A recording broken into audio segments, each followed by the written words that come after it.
Now, one kind of tech I know you don't want in your car is the kind the court puts there, an alcohol detector. That's not rolling CNET style. And yet, you may have one in your car soon. Not saying you're a drunk, I'm saying that the laws around this technology are changing, and that's of big interest to the smarter driver.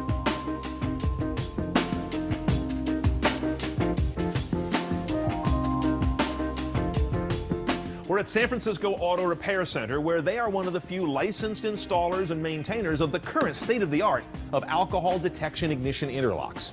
Okay, here's today's technology. Here's the Smart Start system installed in this vehicle. This is sort of a handset of the head unit with a display and a place where you blow in. It connects through this big old coily cord to a logger box, a brain box basically, which is up under the dash. Here's how it works. I turn the key to on because I want to go drive somewhere.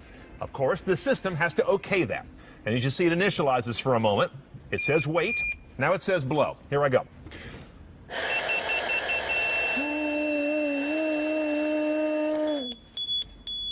It's analyzing me now, and I got a pass. I had to blow, and then when it gave me a tone signal, I had to make a humming sound while still blowing. Now, why is that?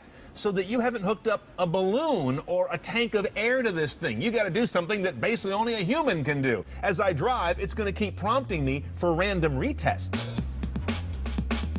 There is a vision in the future of having alcohol detection in every vehicle from new. It's part of something called DADS, the Driver Alcohol Detection System for Safety, partly backed by the federal government.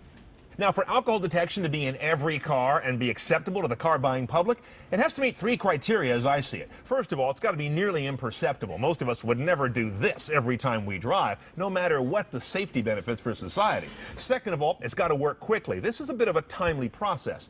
And third, it has to be foolproof, but it also has to have a little leeway for real-world living. One envisioned technology is a touchpad on the steering wheel, perhaps, that shines infrared light on the surface of your skin, reflecting from just deep enough to show blood alcohol concentration in your body. Another technology is breath-based, like we've seen today, but not with a device you blow into. Rather, the car would automatically sample the area around the driver in the car, testing for exhaled indicators of alcohol impairment.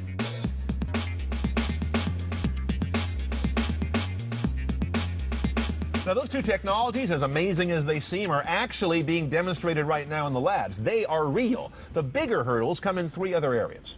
First, preventing the passenger or another person from sitting in for a drunk driver to start the car. Facial recognition tech could help there.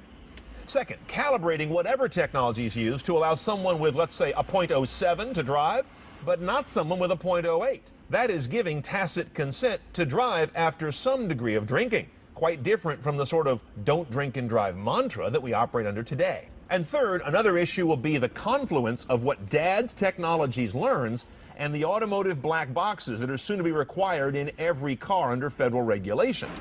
Will the readings from the alcohol testing system be stored in the black box? And if so, for how long? And who can see that? Our partners at State Farm are encouraged about what could be a potential breakthrough in drunk driving technology by something like DADS, whatever technology is used. And they point to a frustrating number that makes it worth pursuing. Some 10,000 people every year dying in drunk driving accidents in the U.S. That number has been coming down, but not much below that level. The Insurance Institute for Highway Safety thinks 7,000 of those deaths could be prevented by a technology like DADS once it propagates in the market.